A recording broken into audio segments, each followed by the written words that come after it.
सरकार के खिलाफ बागवान भी थे, कर्मचारी भी थे, किसान भी थे, युवा भी थे, महिलाएं भी थी। तो कोई भी वर्ग इस सरकार के साथ नहीं था।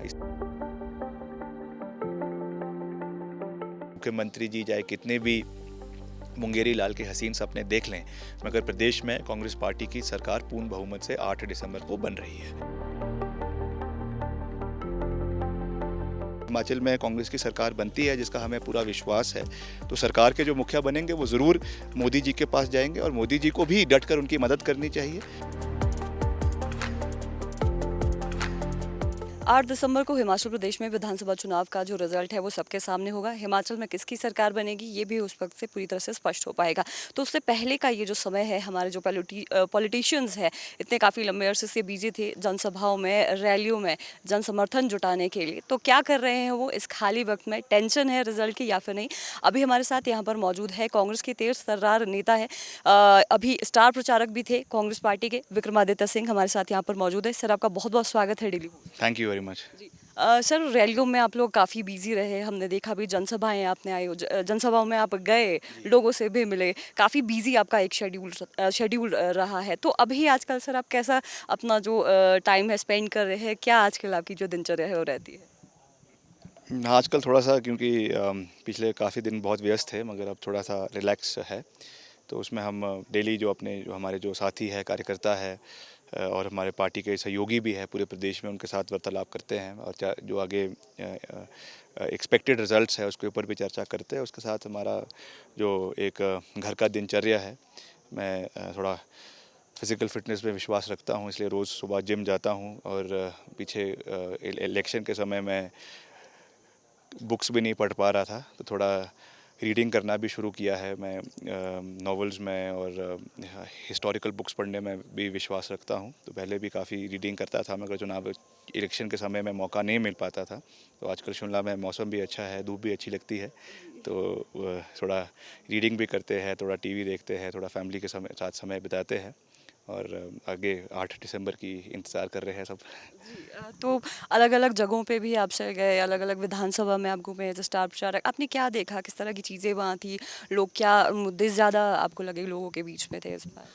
देखिए, बहुत रिज़ेंटमेंट थी लोगों में और जिस तरीके से एक युवाओं का मुझे जोश हर जगह पे देखने को मिला। मैं एक चुनावी जनसभा को संबोधित करने के लिए चंबा का जो दूर-दराज का तीसा इलाका है, वहाँ पे गया था और वैसे ही कुपवी में भी गया था। दोनों जगह बहुत ही दूर-दराज और रिमोट एरियाज़ है और जिस तरीके का जोश वहाँ पे हज़ारों की संख्या में लोगों का देखने को मिला और उन्होंने ये कहा कि हम कांग्रेस पार्टी को वापस लेकर आएँगे। और इसी तरीके से प्रदेश के अलग-अलग इलाकों में, मैं ही नहीं, जो भी और हमारे वरिष्ठ नेता भी गए, हर जगह पे देखने को मिला। मेरे निर्वाचन क्षेत्र में भी युवाओं का एक खासा जोश हमें देखने को मिला। महिलाओं का जो है एक रोष देखने को मिला महंगाई के प्रति और कर्मचारियों का एक रोष। आप वो तो चुनावों में ही नहीं, उसके पहले ही देख लिया था हमने, जब विधानसभा चल रही थी उस समय किस तरीके से विधानसभा को घेराव किया गया, मुख्यमंत्री जी का घेराव किया गया।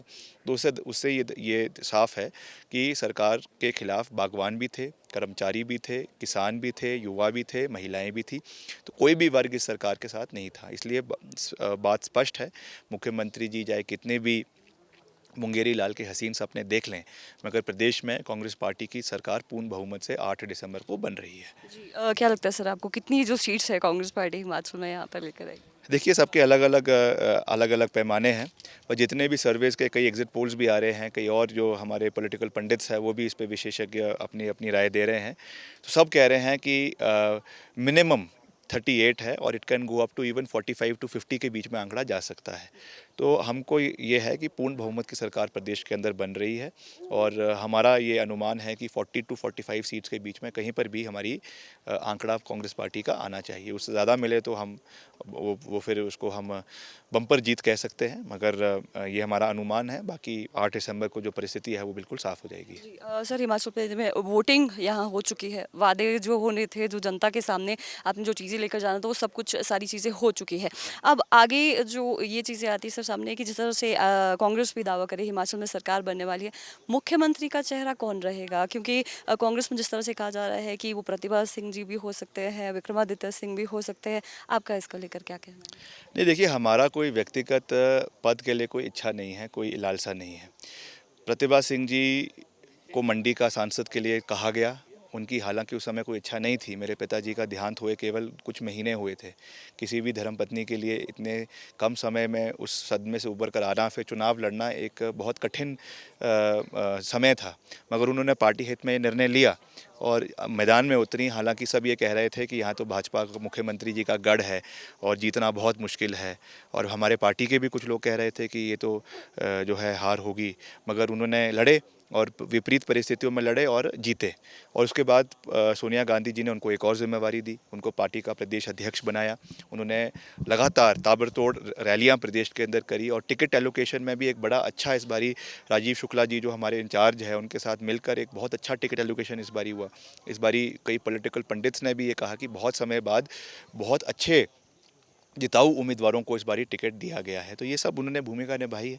अब जब चुनाव के परिणाम आएंगे उसके बाद जो हाईकमांड निर्णय लेगा, जो आपका विधायक दल निर्णय लेगा, वो हमारे लिए सम्मान्य है। ये ज़रूर है कि मुझे विश्वास है कि विधायक दल भी और कांग्रेस हाईकमांड भी सही निर्णय इसलिए भी लेगा क्योंकि केवल ये 2012 का ही फतेह करने हमारा लक्ष्य नहीं था। 2024 में भी हमारे पास एक बहुत ही बड़ा चैलेंज फिर से आ रहा है और 4 लोकसभा की सीटें हैं, उसमें भी हमको जीतने का अच्छा प्रदर्शन करना है। इसलिए हर चीज़ को परिप्रेक्ष्य में रखते हुए पार्टी जो भी निर्णय लेगी मुझे लगता है वो बिल्कुल ठीक लेगी और पार्टी के इंटरेस्ट में भी होगा और प्रदेश के इंटरेस्ट में भी होगा। जी हिमाचल में सर अभी मतदान के बाद कुछ तस्वीरें सामने आई है। ईवीएम में कहीं प्राइवेट गाड़ियों में लेकर जा रहे हैं, कहीं छेड़छाड़ की जो संभावना है। कांग्रेस भी लगातार इसको लेकर जो सवाल है वो उठा रही है। इसी की तरफ से भी जो इसमें एक्शन यहाँ पर लिया गया है, क्या लगता है सर आपको यहाँ पर संभावना हो सकती है कि प्रभावित इस तरह से चुनावों को यहाँ पर किया जा रहा है? देखिए ऐसा बिना किसी उसके आरोप लगाना भी ठीक नहीं है। मैं I am a responsible person, इसलिए बिना तथ्यों के आरोप लगाऊंगा ये भी अच्छी बात नहीं है। पर आशंकाएं ज़रूर है। और जिस तरीके से वहाँ पे रामपुर के अंदर एक प्राइवेट गाड़ी में वो ले जाया जा रही थी ईवीएम्स, हालांकि जब बिल्कुल क्लियर इंस्ट्रक्शंस है कि आपको सरकारी गाड़ी में ही ले जाना है, ये सरकारी बस है, या आप गाड़ी को रिक्विजिशन करें और उसमें लेकर जाएं, तो दत्तनगर जहाँ से वो लेके जा रहे थे मात्र 10 किलोमीटर का सफ़र है। तो क्यों इस तरीके की परिस्थिति बनी, और इससे एक आशंका पूरे प्रदेश के अंदर एक माहौल बन जाता है। पहले ही इलेक्शन कमीशन के ऊपर और ईवीएम के ऊपर बहुत बड़ा प्रश्न चिन्ह लगा हुआ है, फिर वो ऐसे ऊपर से ऐसी हरकतें करेंगे तो उससे निश्चित तौर से लोग उस उंगली उठाएंगे। इसलिए ऐसा करना ही क्यों है। You should be careful. आपको हर चीज़ पे ध्यान रखना चाहिए और हर कदम को फूंक फूंक के उठाना चाहिए। इलेक्शन कमीशन ने इसके ऊपर कार्रवाई करी है, वो स्वागत योग्य है। मगर इस तरीके का कोई छेड़छाड़ भी इस स्ट्रांग रूम्स में ना हो। हालांकि वहाँ पे स्ट्रांग पहरा लगा हुआ है। मैं खुद भी आज भी वहाँ पे अपना जहाँ पे हमारे ईवीएम्स है मैं खुद अभी जाके निरीक्षण करूँगा। मगर प्रदेश में बहुत जगह ऐसी आशंका है कि ऐसा हो सकता है, इसलिए उस पर डबली कॉशियस इलेक्शन कमीशन को होना चाहिए। और जितने भी इसमें सिक्योरिटी एजेंसीज़ है, चाहे वो स्टेट की है, चाहे वो सेंट्रल सीआरपीएफ की या और जो पैरामिलिट्री फोर्सेस लगी हुई है, उनके ऊपर ख्याल रखें ताकि इस तरीके की आशंका ना हो। क्योंकि इसमें हत्या अगर होगी किसी की तो लोकतंत्र की हत्या होगी, प्रदेश के लोगों की विश्वास की हत्या होगी, जो हम नहीं चाहते हैं कि ऐसा प्रदेश के अंदर हो। जी कुछ देर पहले आप कह रहे थे कि हिमाचल में यहाँ पर हो सकता है ऐसी संभावना हो कि ईडी का प्रेशर बनाया जाए। आने वाले समय में अगर बहुमत से कांग्रेस आ जाती है, आपके जो विधायक है उनके ऊपर प्रेशराइज करके इस तरह की जो सिक्योरिटी एजेंसीज है उन पर प्रेशराइज किया जाए। लगता है आपको कि हिमाचल में ऐसी संभावना, आप कह रहे थे कि हाईकमान से भी इसके बारे में डिस्कशन की जाएगी कि यहाँ पर ऑब्जर्वेशन जो है इसको लेकर की जाए? देखिए ऐसा है कि दूध का जला जो है वो छाछ भी फूक फूक के पीता है। We should be cautious about everything. ऐसा तो नहीं है कि ऐसी चीज़ें नहीं हुई है। हालांकि हिमाचली परिप्रेक्ष्य में नहीं हुई है, मैं मानता हूँ। मगर देश में आप ये देख रहे हैं ये चीज़ अब आम है। मणिपुर में हुआ, गोवा में हुआ, महाराष्ट्र में हुआ, मध्य प्रदेश में हुआ, तो हिमाचल में क्यों नहीं हो सकता है। यहाँ पर भी अगर चाहेंगे तो ये कर सकते हैं। इसलिए we should be prepared for everything. इसलिए हमने ये कहा है, अपने सेंट्रल लीडरशिप से भी ये बात करी है प्रतिभा सिंह जी ने, कि आप इसके ऊपर बड़ी मजबूती से कार्रवाई करें। पहले ही यहाँ पर आके अपने ऑब्जर्वर्स को भेजें ताकि इस तरीके की अगर कोई परिस्थिति बनती है, ना बने ईश्वर करे पूर्ण बहुमत आए, मगर अगर बनती है तो उसके लिए भी हमको प्रिपेयर्ड होना चाहिए। जी, आखिरी सवाल सर, सारी जो सिचुएशन है, सारी अगर परिस्थितियां हैं कांग्रेस के फेवर में रहती है, सरकार बन जाती है, मैनेजमेंट कैसी होगी सर? क्या केंद्र के पास जाएंगे कुछ मदद के लिए? क्योंकि जब भी कभी नई सरकार यहाँ पर बनती है, फाइनेंशियली कहीं ना कहीं वो रहता है सपोर्ट केंद्र की सरकार से। क्या इस तरह की चीज़ें अपने कुछ? क्यों नहीं जाएंगे। मोदी जी हमारे प्रधानमंत्री है। मैं उनको बड़ा प्यार करता हूँ। हमारे राजनीतिक डिफरेंसेस हो सकते हैं, मगर देश के प्रधानमंत्री तो है। मैं तो कल भी कहा, परसों भी कहा कि वो आज अभी बाहर गए हुए हैं, G20 समिट के लिए गए हुए हैं। वहाँ पे वो जो है वो जो ब्रिटेन के नए प्रधानमंत्री हैं उनसे मिले। तो हमारे लिए गर्व की बात है कि हिंदू प्रधानमंत्री आज इंग्लैंड के प्रधानमंत्री है। तो राजनीतिक दृष्टिकोण से कुछ चीज़ें हल्का हल्का अलग होती है।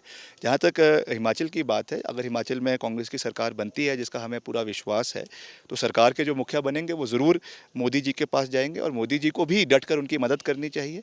और जिस तरीके से वाजपेयी साहब का और स्वर्गीय वीरभद्र सिंह जी का एक रिश्ता होता था, वहाँ वाजपेयी साहब ने खुले मन से ये कहा था कि Virbhadra Singh is my personal friend, और उनके कहने पे करोड़ों रुपए का पैकेज जो है हिमाचल को, in spite of being a Congress rule state, NDA government ने उस समय दिया था। तो we look forward to those kind of relations.